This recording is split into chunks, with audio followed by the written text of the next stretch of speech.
Have you ever cooked meat that looked amazing on the outside, but the first bite felt dry, chewy, or just hard to enjoy? You chew, and it still feels like work instead of pleasure.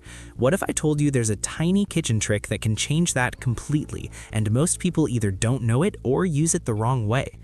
Tough meat is one of the biggest frustrations in home cooking, especially when you're trying to eat healthy and save money. Cheaper cuts are often tougher, and even good cuts can turn out dry if they're not handled right. Many people think the only solutions are long marinades, slow cooking, or buying expensive meat, but that's not the full story. Today we're talking about a simple baking soda method that can make tough meat noticeably juicier and more tender. This isn't a fancy chef trick or a complicated science experiment. It's an easy habit you can use at home with meat you already buy, and when you do it correctly, the difference is hard to miss. Let's start with why meat gets tough in the first place. When meat cooks, its muscle fibers tighten up and squeeze out moisture. The more they tighten, the drier and chewier the meat becomes. This is especially common with lean cuts like chicken breast, flank steak, sirloin, or pork chops. A lot of people try to fix this by cooking meat longer or adding sauce at the end. The problem is once moisture is gone, it's gone. Sauce can help flavor, but it can't fix the texture. That's why understanding what happens before and during cooking matters so much. This is where baking soda comes in. Baking soda changes the surface chemistry of meat in a very specific way. It raises the pH level slightly, which helps prevent the muscle fibers from tightening too much when heat hits them. Less tightening means more moisture stays inside the meat. Now, before we go any further, let's clear something up. This method is about using a very small amount of baking soda. We're not coating meat like it's breaded, and we're not trying to make it taste like anything. When done right, you won't taste baking soda at all. This method works best on smaller cuts or thin slices of meat. Think sliced beef for stir fry, chicken strips, shrimp, or even thin pork slices. It's not meant for a whole roast or a giant steak. It shines in quick cooking meals. Here's how the basic method works. You take your sliced or bite-sized meat and sprinkle a small amount of baking soda over it. Usually about a quarter teaspoon per pound of meat is enough. You gently toss it so the surface is lightly coated, not clumpy or white. Then you let it sit for about 15 to 20 minutes. That's it. You don't need hours. You don't need overnight. This short rest is enough to change how the meat behaves when cooked.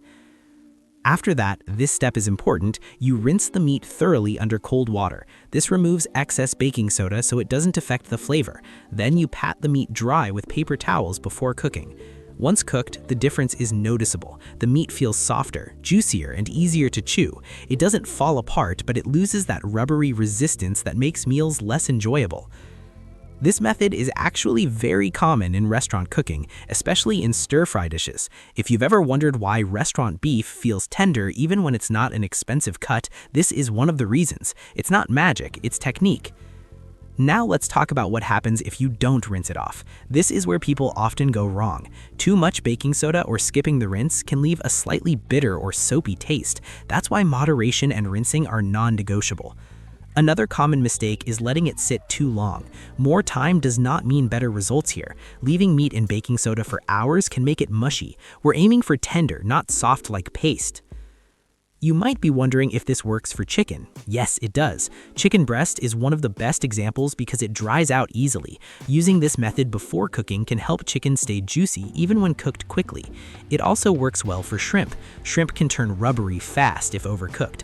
A light baking soda treatment can help keep them plump and snappy instead of tough. Now let's talk about health, because that matters too. Baking soda itself doesn't add calories, fat, or sugar. The amount used is very small, and most of it gets rinsed off. For most people, this method fits just fine into a healthy eating routine. If you're watching sodium, this is still generally fine because baking soda is not the same as salt. You're also rinsing it off before cooking. Of course, if you have specific medical conditions that limit sodium or alkaline substances, it's always smart to check with your doctor. This method pairs really well with healthy cooking styles. Think quick stir-fries with lots of vegetables, lean protein bowls, or simple skillet meals. Tender meat makes healthy food feel more satisfying, which helps with consistency and portion control. Another benefit is cost. When you can make cheaper cuts taste better, you don't feel pressured to buy expensive meat all the time. That's good for your budget and your meal planning. Let's also talk about seasoning because baking soda is not a replacement for flavor. After rinsing and drying the meat, you still season it normally. Salt, pepper, garlic, spices, herbs, whatever fits your dish. In fact, tender meat absorbs seasoning better. When texture improves, flavor feels more balanced and enjoyable. Everything works together instead of fighting against toughness. Heat still matters too. Even tender meat can be ruined by extreme heat. Medium to high heat for quick cooking works best. You want a good sear without overcooking the inside. Now let's address a big myth. Some people think baking soda breaks down meat like a marinade does. It doesn't. It simply changes how proteins react to heat. That's why it works fast and why timing matters so much. You can also combine this method with marinades, but with care. If you do both, apply baking soda first, rinse it off, then marinate as usual. Don't mix baking soda directly into a marinade unless you know exactly what you're doing. Another helpful tip is cutting meat correctly. Even tender meat feels tough if it's sliced the wrong way. Cutting against the grain shortens muscle fibers, making each bite easier to chew. This step plus the baking soda method is a powerful combo. Let's say you're making beef stir-fry. You slice flank steak thin, sprinkle a small amount of baking soda, wait 15 minutes, rinse, dry, season, and cook quickly. The result is beef that feels restaurant quality without hours of prep. For chicken fajitas, the same idea applies. Slice the chicken, treat it briefly, rinse, season, and cook. The chicken stays juicy even with high heat and bold spices. Even meal prep benefits from this. Tender meat reheats better. It stays pleasant instead of turning dry and stringy in the microwave. That alone makes this method worth knowing. Here's the big reveal. The real power of this baking soda method isn't just tenderness, it's confidence. When you know how to control texture, cooking stops feeling like a gamble. Most people think great meat comes from expensive cuts or secret marinades. In reality, it comes from understanding small details that change big outcomes. This one simple step gives you control over how meat reacts to heat, and that changes everything. Once you experience the difference, it's hard to go back.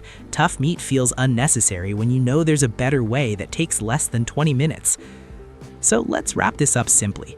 Tough meat happens because proteins tighten and push out moisture. A small amount of baking soda used briefly and rinsed properly helps prevent that from happening. The result is juicier, tender meat that makes healthy meals more enjoyable. This method works best on sliced or quick cooking meats and fits easily into everyday cooking. It saves money, improves texture, and makes home cooking feel less frustrating and more rewarding. If this tip helped you, hit the like button so more people can learn it too. Subscribe for simple, practical food and health tips that actually work in real life. And tell me in the comments, what meat do you struggle with the most when it comes to toughness?